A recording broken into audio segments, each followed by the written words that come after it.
The Marauder, Mantis, and Takumi have just been added to Rocket League Sideswipe, which means it's time for us to take a look at their hitboxes.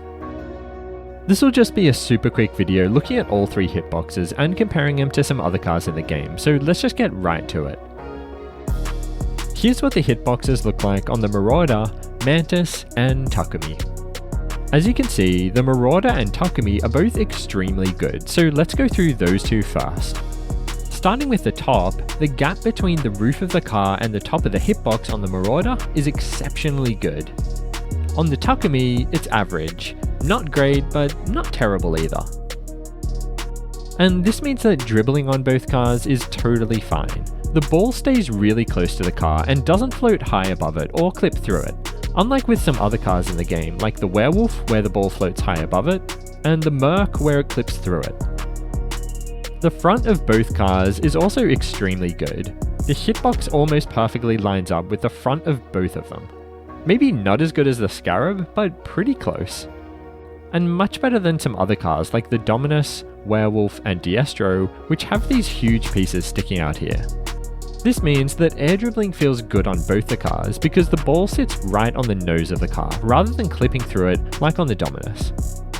And it also means that manual flip shots are safe, since the chances of missing your flip are relatively low.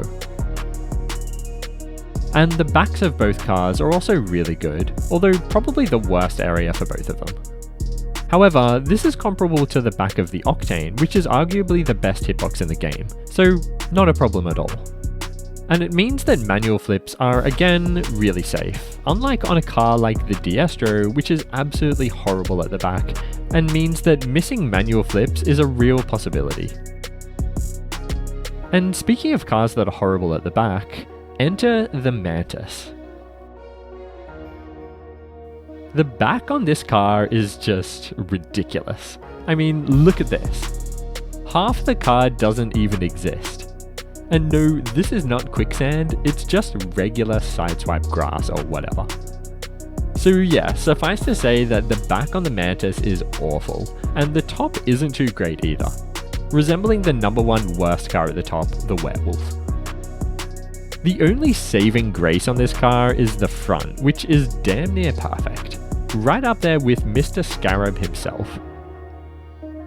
Unfortunately though, due to the abomination that is the back, manual flips are pretty dangerous on this car, so maybe avoid those. And that brings me to the overall scores. My overall scores for all three cars are 9 out of 10 for the Marauder, easily one of the best hitboxes in the game. 8.5 out of 10 for the Takumi, the top is the only part that lets it down. And 4.5 out of 10 for the Mantis, very close to being the worst car in the game, only redeemed by its front.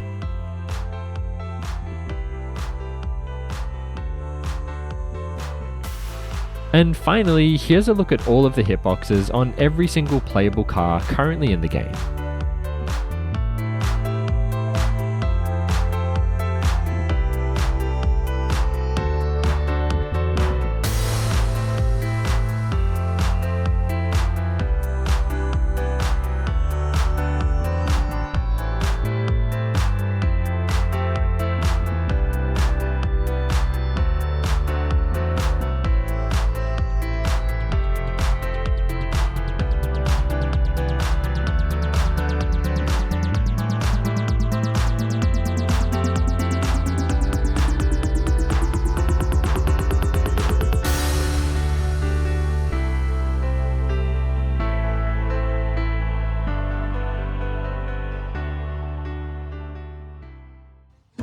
And that's it. That's all the info I've got for you guys today on hitboxes. Let me know down in the comments what you guys think of the three cars. I'd be particularly keen to know how many of you were using the Mantis, and whether or not you've had any problems with it. So yeah, definitely drop a comment down below if you've got any stories to tell. And come join the Mogz Discord server if you want to hang out with me and other Mogz viewers. And check out my second channel if you want to see me play live gameplay of Sideswipe and other games. The links for both are down in the video description. And like the video if you liked it, dislike it if not, subscribe for more videos like this as well as a whole bunch of other Rocket League and Rocket League Sideswipe content. As always, thanks for watching and I'll see you guys in the next video.